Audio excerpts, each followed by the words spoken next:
Welcome to the Better Agent Podcast. If you're a real estate agent that's looking to grow your business, then you're in the right place. Whether you want to go from 5 to 10 transactions a year, or 10 to 50 transactions per year, or more, well, then this show is for you. I'm Josh Lavik, your host for the Better Agent Podcast, and in each episode, we'll bring you the tools, tips, and tricks directly from myself and some of the best leaders within the real estate industry. We have one goal in mind, and that's to boost your production and elevate your real estate game. Let's dive in and start creating a better real estate experience together. Welcome back to the Better Agent Podcast. I'm your host, Josh Lavik, and we are talking about your real estate business and growth. And I am here to share some of my wisdom and experience over the last 20 years in the real estate business, and also bring on guests that have a great story and message to share as well about their journey of growth in the real estate business. So whether you're just doing a handful of transactions and you want to do a handful more next year, or you want to get up to 20, 30, 40, whatever your goal might be, hopefully it's to grow. And if it is, then you are in the right place. So thanks for tuning in. And today I've got a wonderful guest with me. Amy Miller is another great agent in our market. And, we've even done transactions together, right, Amy? Yes, we have, Josh. Yes, we have. I know. I remember we were just chatting about that actually briefly before we got started here. And, always had a great experience working with Amy. And I'll let Amy introduce herself and share a little bit more about her background and her story and why you're here.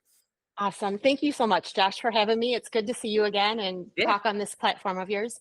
So basically, I am from the Madison area, and I never intentionally got into real estate. Just briefly, how I got into it is a friend of mine was a realtor, and she needed an assistant. So because of that, I got my real estate license and kind of worked as her assistant for a while. Things just kind of didn't turn out the way that we had hoped.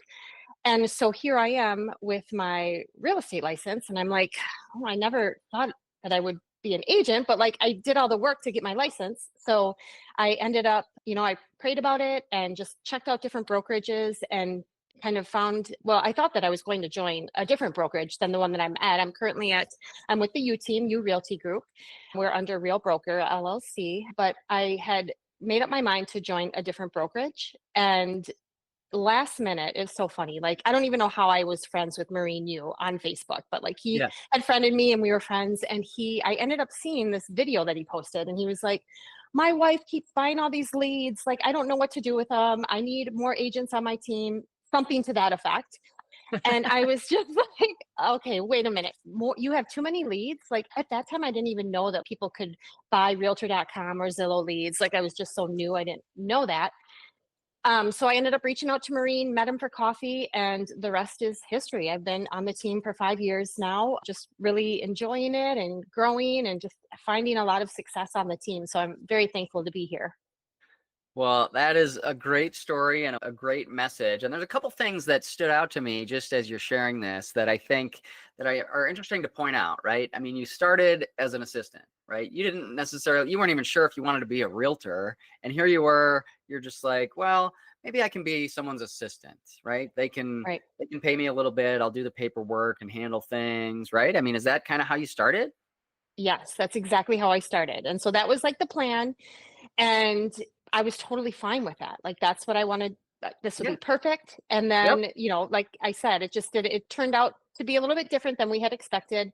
My realtor friend is a very go-getter. So it was here's what I want to do. I'm hiring you on, and we're doing all the things. And then I think she just got ahead of herself a little bit. And so then I was like, I just decided maybe I should I have my license. I might as well give it a try. So you have your license, might as well give it a try. And we were talking too, and last year, I mean, you had a great year last year in arguably a tough market, right? You were doing around, what did you say, 30 some transactions last year? Yeah, I did. And so I was the top agent of my team, which is amazing. Totally. I was able to, so now one of the benefits of being on the Yoo team, if you hit, I forget what the exact number is, but a certain amount of transactions, you get a green Tesla, which is not my favorite color, but it grabs a lot of attention. So anyways, I do have a green Tesla. Okay. And I did get the company vacation. I won that as well. So I definitely have to say that a ton, if not all of my success has come from being on the U team. They've just been a great source of online leads. We partner with Zillow and realtor.com.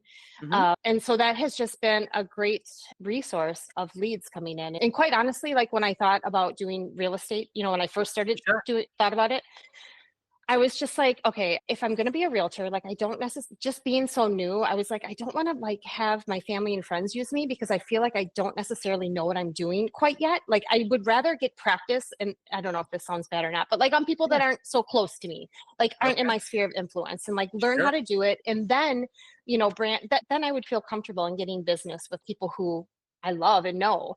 So that was so appealing to me Okay. to just be, have a lead source that was outside of something I had to generate myself.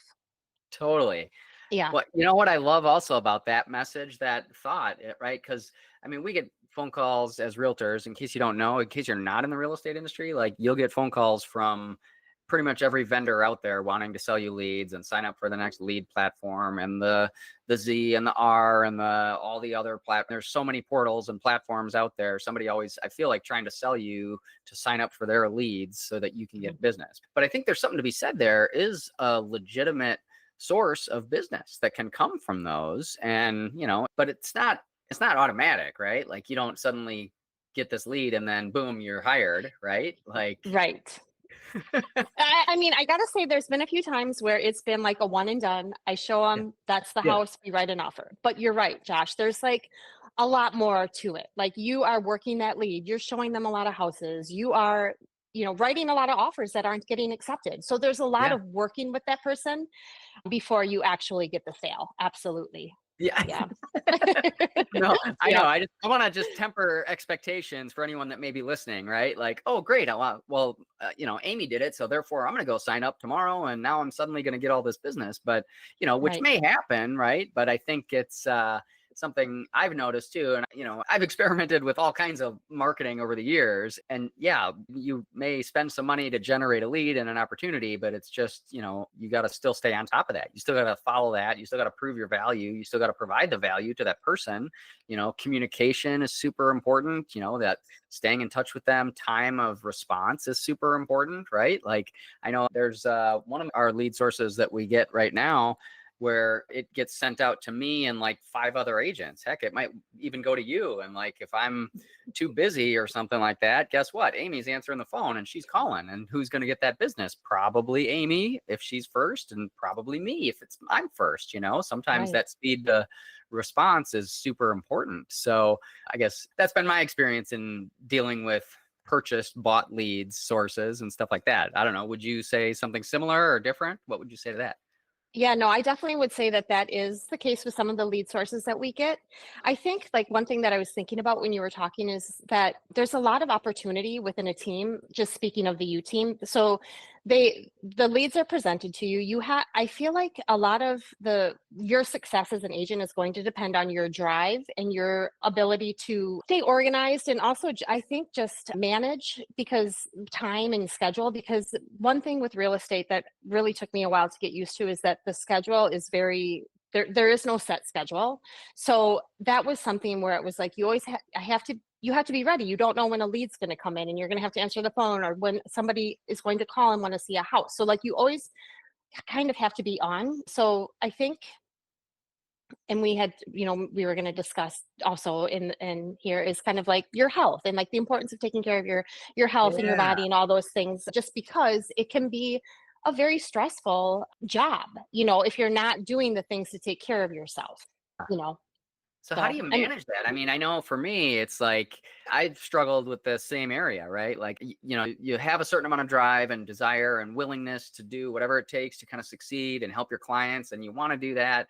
But real estate can be a 24/7 kind of demanding job if you allow it. And I Mhm. think, I know that was one of the reasons that we had set up our team-based structure for exactly that reason. So Yeah. was to ideally have a little bit of leverage in place so that hey, I can go to the gym or go to the be with my family or go wherever at certain times. Can't do that all the time, right? If you don't go to work, you're not going to get the business, but like Right. you want to have certain time frames that you can unplug, I think, and recharge so that you can maintain that energy. So yeah, what do you think? Yeah, that's a good topic. I think maybe our listeners would be curious to hear more about that. Like, what are things that you do that help you recharge and kind of balance that sort of always on mentality? Yeah. I would say, one thing that does help with that, as far as the team that I'm on goes, is that we Mhm. do have a lot of support on the back end. So we do, Yeah. like, I have a virtual assistant who can help with a lot of the, gosh, she could even write an offer for me if I'm like, in need of that. Or they can do all of the title, work, getting the paperwork over to title. All of the back end work is done by our assistant. So that's super helpful. I would say to any agent, solo or on a team, get a transaction coordinator or somebody that can help with a lot of that kind of work, because that will free you up to have some self-care time, or, making calls or getting business, in Yeah. other ways aside from spending time on that. So that's been very helpful. Other things that I definitely do, like I have formed a lot of healthy habits from a long time ago. I Yeah. actually was sick with Lyme's disease like Oh, 10 wow. years ago, and it was very intense. So anyways, through that time, I did learn a lot of just different ways to take care of my body and help it to run at its best. And I've held on to some of those habits. Like Yeah. I'm really into juicing. So like I will juice some Yeah. spinach, kale, carrots, celery, Work out. turmeric, ginger, like all the things that are completely not great as juice, but I will drink them, and I make my husband drink them also. So we do that. And I'm a runner, but like not a hardcore runner. I like to run like 20 minutes at a time. I'll get up Yeah. early in the mornings. My dogs run with me, but Okay. I do that on a very regular basis. And I think that that helps just maintaining stress, and just, I think it's just good, uh, all around. I would say exercise is very important for a real estate agent because it can be intense. So a way to just kind of release the stresses of the job. Yeah, Would for you say sure. that? Yeah. No, I think it's totally true. And I mean, I can barely function if I don't get enough exercise in a given week. Like and my wife tells me that if I'm really grumpy or something or irritable, she'll be like, honey, don't you need to go to the gym? I Yes. mean, like, yeah, I don't know. Maybe it's something about the real estate world. Maybe it's something about the industry. But yeah, I think there's a certain amount of stress sometimes that it takes, and exercise is super important. I think what you bring up is not uncommon, and I know some of the best agents I know in the entire industry, like Yeah. they are huge about their fitness and exercise and routines. And so I think it's absolutely crucial for sure. I grew up, I was a wrestler in high school and I wrestled 3 years in college. And like, so I've always been fairly athletic. So it's always kind of come somewhat naturally to me. But, during during maybe, I don't know, I forget what it was, pre-COVID. I remember I belonged to like Planet Fitness, right? And it was cheap, right? It's only $10 a month. And I would go occasionally if I felt like it. If I missed it, I didn't feel bad, right? But like, oh, it's only $10 a month. It's not the end of the world if I don't go. But I was grumpy, and like I wasn't consistent about it enough. And then I remember during COVID, I actually joined a CrossFit gym. And what I loved about that was that there was added accountability, right? There was a Mm. coach holding you accountable to the class. It cost a heck of a lot more money. So I was more motivated to go because I Yep. was paying more money, right? And as a result, my health improved. I felt better. My exercise, I was much more consistent and all that kind of stuff. So that's what worked for me. But I think, whether it's getting out there, running even 20 minutes with your dogs or whatever, I think it's super Mhm. important. And it's interesting how, you don't think, oh, I want to improve my real estate business. How can I grow my business? Oh, go for a run or go to the gym, right? How Yep. interesting is that, Yep. right? Yeah. Totally. And I think that, like, along those same lines too, is like self-care, like even just taking yourself out to lunch or getting the massage, or like the little things that are kind of like rewards for the work that you're putting in, Mhm. I think is important. Yeah, for So sure. just like, yeah, making time for that. And you were talking about accountability, and that just made me think of, like, I think being on a team too, the accountability that Yeah, we have on a team has really helped me too, because it's like, okay, there are a certain number of calls that you are to make every day, or there's certain things that keep us accountable on our team, which sure. sometimes may seem like, oh man, but it's like, you know what? I like this because it keeps me in line and it keeps me accountable to, Mhm. to do the work. Yeah. Well, I think it's one thing too, right? Like I talked about paying more money for more of a gym. Well, if you're hoping to pay money for leads from any of these paid lead sources you're talking about, right? You want to make sure you're getting a result. So there is going to be an accountability conversation, especially, whether you're paying for it or your team leader's paying for it. If somebody's going to pay for it, like there's probably going to be some accountability conversation going to be happening for sure. I mean, yeah, you can't just pay all this money and then not answer the phone and not follow up with these people, because they will end up going somewhere else. Yeah. 100%. So Yeah. I just want to ask you, Josh, this made me think Yeah. of, so because you were a solo agent and now you have your own team, Well, right? yeah, sort of. So, let's see. I started in this business. My mom is a realtor as well. She got Okay. me in the business. So I was a team with her, basically just starting out. And she was, my mentor. And I was working on a condo project on the west side of Madison over at the Westtown Condos, and wanted to, wondering if I wanted to even do real estate, but just kind of kept going. And then I branched out on my own. I joined a different firm in 2010. And that was when I had this kind of desire to want to grow a team. I didn't necessarily want to grow a large team, but that was when, Josh Lavik and Associates, kind of that team-based approach kind of was born. And I started small though, just like what you talked about, right? Like, so I did hire a transaction coordinator just to help me out with some of the paperwork early on, right? Just to take some of that leverage off of my plate. So that was definitely important. But then I remember, one of the biggest years of growth for me occurred when I hired that first full-time assistant. And it was help with all of those things that you just mentioned, right? It's help with all the paperwork. It's help with even drafting an offer. It's help with running errands to properties. I get a new listing and somebody would help drop flyers off at that property or go meet somebody potentially. So I think, if you don't have a team, you don't necessarily have to, but you have to have somebody, I believe, if you want to grow and if you want to try to do more business. I mean, if you only want to do a handful of deals a year, you can probably manage that yourself. But if you have a desire to do a lot more, then I think that does necessitate some type of leverage, which is people helping in some capacity of the job. And whether that's a virtual assistant somewhere, an actual assistant in your office, maybe even a partner or whatever. I mean, you first started as an assistant. What does that tell you, right? Right. The best agents out there have help. They have assistants. They don't try to do it all themselves. Yep. And I think that's super important. Absolutely. But yeah, we are actually in the middle of a rebrand also.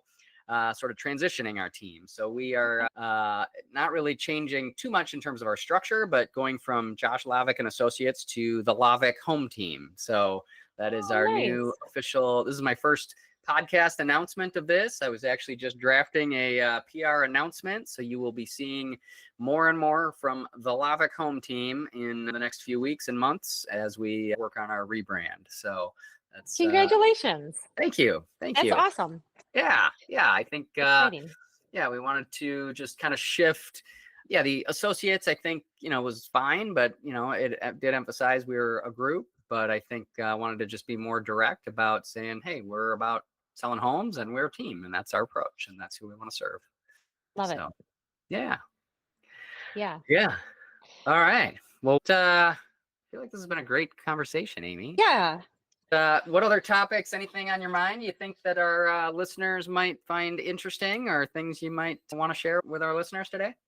Well, one thing that I did want to say for people that are just starting out or whatever, like one thing that has been very helpful for me to like generate leads on my own, like business on my own, is having Zillow reviews. So every time I have a closing, I ask my, client if they would mind leaving me a review. So I do have, I don't know how many I have, but I do have Zillow reviews and I have gotten business from them, not only from, just past clients referring me to their friends or family, but I've had like, there was this lady, she's an Instagram lady and she helps home buyers, like first time home buyers. She does these classes and then she gets the people in, then she refers like them to different realtors in whatever city they're in. So she picked me because she was looking at my Zillow reviews. She said, she reached out to me. She said, yeah, your Zillow reviews look really good. I'd love to partner with you. And I'm like, that sounds amazing. So I've gotten like 5 different referrals from her. Wow. Yeah. So and I feel like too, it's like when I'm, especially with like meeting with online leads, right? Like I'm just meeting them on the phone, not in person. They don't know a whole lot about me. So I can, show people like, look at my reviews. It'll give you a feel for who I am and how people like working with me. So that I just feel like having good reviews is a really helpful way to earn credibility and to just shine, honestly. Like it's a easy way for people to see what other people are saying about you. So that's been a nice way for me to kind of show off my Yeah, no, skills. I think that's a great message. I think, people, I mean, how many you go on Amazon and I read reviews all the time about a $20 product I'm gonna buy. I mean, Yeah. we're talking about people buying or selling a home that's hundreds of thousands of dollars. You think they're not gonna check out reviews? Guess what? Reviews matter, and they matter in a Yeah. big way. Yep. Absolutely. And I don't have as many Zillow reviews as you probably, but I know we definitely have some. But we definitely put emphasis and focus on that because I think they are important, right? We want Hmm. people to have good experience, and we know that today's consumer, they're browsing online, they're curious about things before they even call you. Oftentimes, by the time they call you, they may have even said, "Hey, Amy, I saw your profile, and I really liked what it had to say. Can we set up a time to chat?" Right? Like, Hmm. people are doing their research ahead of time, and I think those reviews matter. But whether it's Zillow or whether it's anywhere, I think Yeah. even if you're a brand new agent, or say you don't have any reviews or hardly any Hmm. reviews out there, you can collect reviews from just people right? And maybe it's reaching out to if you worked in a previous industry or business, right? People can still speak about your credibility as a person, your honesty, your trustworthiness, how you might have approached certain things and how that translates to what you could become today as a realtor. So, don't let it discourage you. I think even if you don't have a lot of reviews, I mean, they take time to get and time to build, right? But I think there's a way to go about it, even if you don't have them. So. Absolutely. And there is now, like on Zillow, I don't know if you knew this, but there's a feature where you can add a little video of yourself or whatever. And I think it just kind of, when people Google you or look you up on Zillow, they will, like, you become very personable because you have like a video attached to your Zillow page. So, I've seen some really good ones too. Like agents have done really professional ones and they look awesome. So that's another way to just kind of, people can get a feel for who you are through video.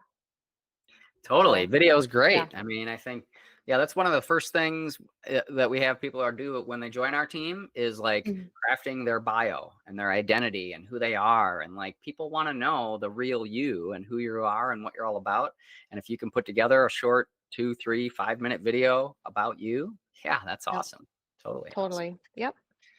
Very cool. All right. Well, we've been chatting for quite a while. I feel like it's all been uplifting though. Like, tell me something like hard and gritty and like, you know what? There was this one time and I was going to quit, or things were super hard on this one thing, or anything come to mind is like, what's a challenge you had and where it was like, man, I don't know if I want to keep doing this or something. I don't know. Does something come to mind for you? I mean, if you came up with something, maybe I'd have to share. I can share first, probably, if let you think about it a little bit. So, Okay, you go. all right, I'll go first. So, I think for me, probably, I get this thought probably once a year, honestly, and it's usually around first quarter, right? Because our business tends to be kind of cyclical, right? It's seasonal. We tend to have majority of our sales, at least in Wisconsin, right? May, June, July time frame, you know, can have maybe a good spring or fall, but you have a few lean months in December, January, February. It can be like, oh my gosh, is it gonna keep coming around? Is business gonna come around? And like, if you haven't, depending on, well, and especially if you're spending money on marketing and spending money Right. on these leads that you're talking about, right? There can be a month or two where maybe you're upside down and you're losing money. And is it going to come back? I mean, I know for me, that's always been sometimes the hard point. But I think, well, for me anyway, I'll just say that consistency is what matters, right? So I think Yes. consistency in terms of showing up to work every day, making the calls, whether it's a follow-up call, new lead appointments, whatever it needs to be, staying consistent on all of the contacts and conversations, I think is what helps me get through that for sure. So, and then lo and behold, business shows up the more consistent I am. 100%. I agree with that. Yeah, I feel like being consistent, even in the stuff that's really boring. Like, I like to send out birthday cards to my clients. I like to send, happy anniversary card, whatever, like I do. Like, it's kind of boring sometimes, like, honestly, just doing that every month. But it's like, I've been consistent in that for 5 years. So I think just being consistent in the things is like, isn't, I feel like somebody said, like, money's in the mundane, or like in the boring things, like that's, you're actually, it doesn't seem like it, but that's where your money's being made. But Yeah. yeah. Okay, I did think of one, like, oh my gosh, this was so stressful. But this just happened recently. So I'm working with, and it's a family member too. So I just feel like I'm a people pleaser. So like when I'm very protective of my clients and like, Yeah. and I want things to go really well, and things don't always go the way that you think, as in the business. Like we don't have a crystal ball, we can't see like what's going to happen, but You we can think do it's our going to go best. one way and sometimes it goes another. Yeah. 100%. So long story short, we get an offer on my family member's house, and it had been, it was on the market a little bit. This is like, okay, the spring market seemed to like come to a screeching halt this year for some reason. I don't know if you noticed that. It was like we listed it. It seemed like it was a good spring market. And then it was like the spring market was fading away and it was weird. But anyways, so is it on the market a little bit longer than we had anticipated? Finally get an offer. It's an okay offer. We counter it, and then the buyer walks away. And I was like, wait, what? What? Like, no, he found something else. And I was just like, oh my gosh, like I was literally heartbroken. And it came out of nowhere. And it just really was like, it's so Yeah. devastating to me because I was like, okay, how could I don't know how I could have played that any different. Like, just, Yeah. and we're good. We're back on track. We got another offer, but it was like, so devastating to me at the moment where it was like, yeah. Anyway, so that was like a moment where I was ready to just be like, I'm done with this. Uh, So yeah. Yeah. Right. I mean, well, in a market from the last 5 years, we barely could get a counter offer, right? right. It's competing with multiple offers. Like you don't Yep. get a counter offer. Like it doesn't even hardly happen. Or if it does, and you're the buyer, you're like excited for a counter offer almost, right? But Right. here you think you're doing a reasonable counter offer and they just walked away. What's going on? Oh man, Yeah. I it's was tough. like, and then yeah, come to realize I just feel like it's like, okay, there are more houses on the market now than there have been in a really long time. Yeah, Buyers are having some options, they're having some leverage. So it's like, yeah, okay, I see where we're at in the market. But it was like that first realization, like, okay, we're in a different market than we had yeah. been, right? Oh So yeah. anyways, I, I hadn't realized it until that point. But yeah. No, that's good. I think, the message I want to get out there is counter offers are okay. Guess what? We can all counter and it's okay. Like I, Yes. I think having one, two, three, maybe even four counter offers, it's not the end of the world, right? Like we can negotiate this. This is what a normal market actually is. Totally. Yep.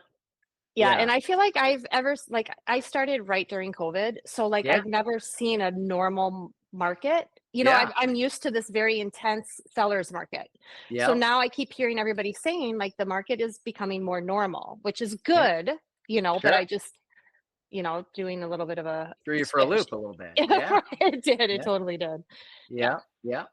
No, I think that's definitely interesting to note. So yeah, we are having a more normalized market, and yeah, I think I've experienced it too. Right? It's like sellers, they feel like their property is maybe still worth this, or they are more reluctant to bring the price down. And then buyers, I think, with affordability kind of being at a peak, it's like they kind of feel like they're at the top of kind of where maybe they want to go too. So Right. we're at an interesting kind of transition tipping point, and I think we'll kind of see how it plays out the rest of the year. But yeah, if you started in this business during COVID and that was the only thing you knew, counter offers are a thing, that's for sure. So, Right.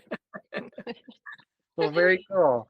Well, Amy, I really appreciate you coming on our show today and dropping your wisdom and dropping your nuggets and sharing more about your story. And I think I know I got a lot out of it, and I think I resonate with a lot of what you're sharing. And I hope our listeners did as well. Just I think whether you're an independent solo agent or on a team, I think there's a lot of really key things that we talked about that hopefully you can get and grow in your business. So, any last words from you?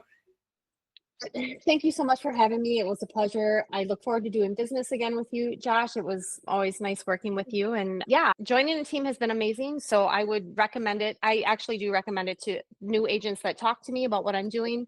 I personally say join a team. It's a quick way to learn, and it's a quick way to, because I think the easiest way for me, or the best way to learn how to be an agent was to actually do it. Like you learn stuff in the classes, but like getting out there and doing the work is like how you learn. So Yeah.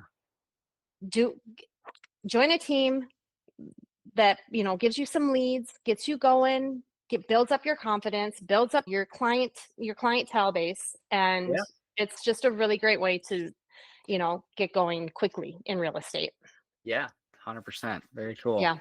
All right, Amy. Well, I All appreciate right. you again. And yeah, love to do some more transactions with you. Hope you have a good rest of Awesome. your day. You too, Josh. Thank you. Thanks for tuning in to the Better Agent Podcast. I hope you found today's insights valuable. Don't forget to subscribe and leave a review if you enjoyed the show. Stay tuned for more tips, Q&A sessions, and sneak peeks into our 21-day challenge. To get full access of our show notes and more details on the 21-day challenge, go to abetterrealestateexperience.com. Keep striving for greatness, and I'll see you on the next episode.